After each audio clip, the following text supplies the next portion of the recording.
This is my 1967 Imperial by Chrysler.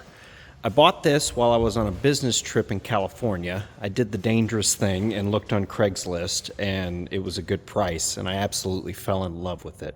I've always loved these big cars, and the big Chryslers really grabbed my attention. I bought it from the son of the original owner.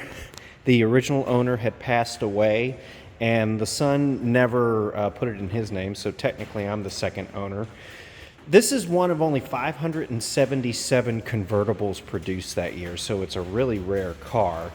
Came in at a base price of $6,200, I think, so a lot of money for that time period. And it's got options out the wazoo, too. This was the big luxury brand by Chrysler, and it held its own. It was its own line and brand of car. Notice we've got the autopilot in there, lights, power top, AM radio with rear speaker, air conditioning, a convertible air conditioning car. That's pretty rare. So there was some confusion about these cars and about what body they sit on. From until 1966, the Imperial was on its own D-body platform, and in 67, the D-body platform was a body on frame. In 67, they went to unit body construction, and so because of that, they moved it to the C-body platform. So this is a C-body. I worked on it a little bit in California. I was going to drive it around there, and I wanted a cool car to drive around. And everything on it, as I was working on it, looked like it was factory done. Like, this thing was serviced at a Chrysler dealership all its life. When I got to it, it sounded sick. It wasn't running really well. So I did a pretty proper tune-up on it, tore down, cleaned and rebuilt the carb, changed the plugs, and plug wires were ready, so I changed those, changed belts and everything, and reset the timing, tuned it with a timing light, or tuned it with a vacuum gauge, and now it runs spot on. It runs incredible. Here, I'll start it up for you.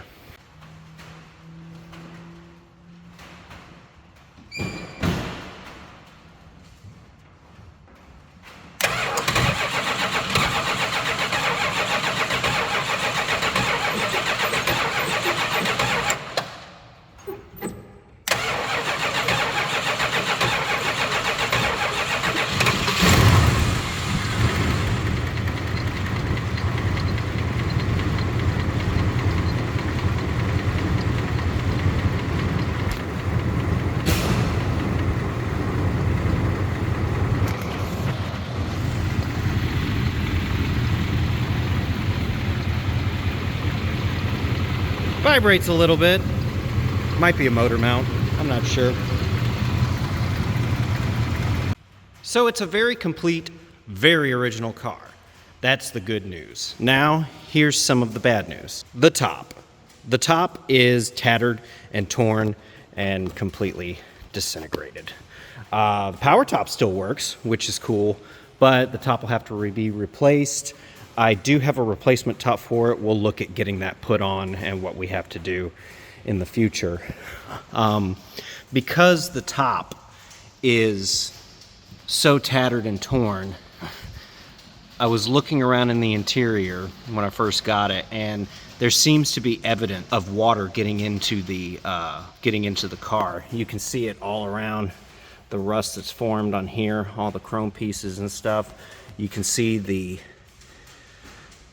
condition of the wood grain that's on there. It's not in very good condition. That'll all have to be replaced at some juncture, even down to the little pockets that are inside the doors. Those are completely full of gunk from rust and everything. So the top will have to be worked on. The headlights don't work, so we're gonna have to, I think it's the switch.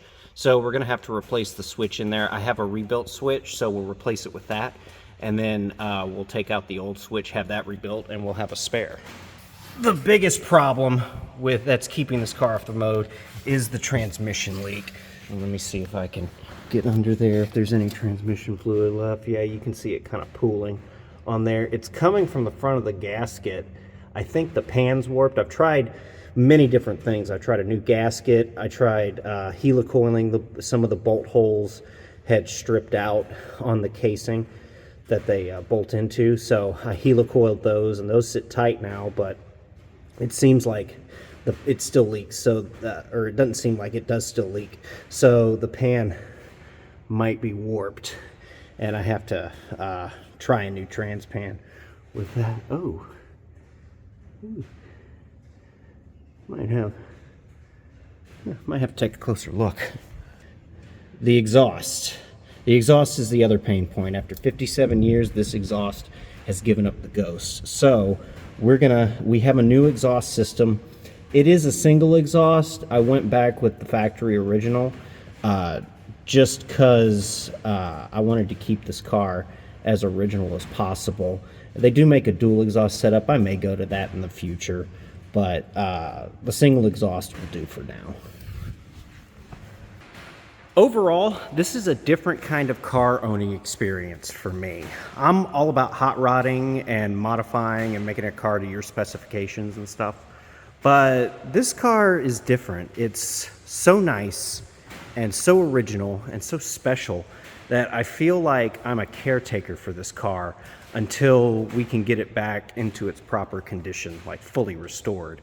So that's why we're gonna work on this car. The whole goal of the project is to get it back on the road and get it being enjoyed while it sits in wait for a full and total restoration, because it's just too pretty and it's just too nice to sit here and rot.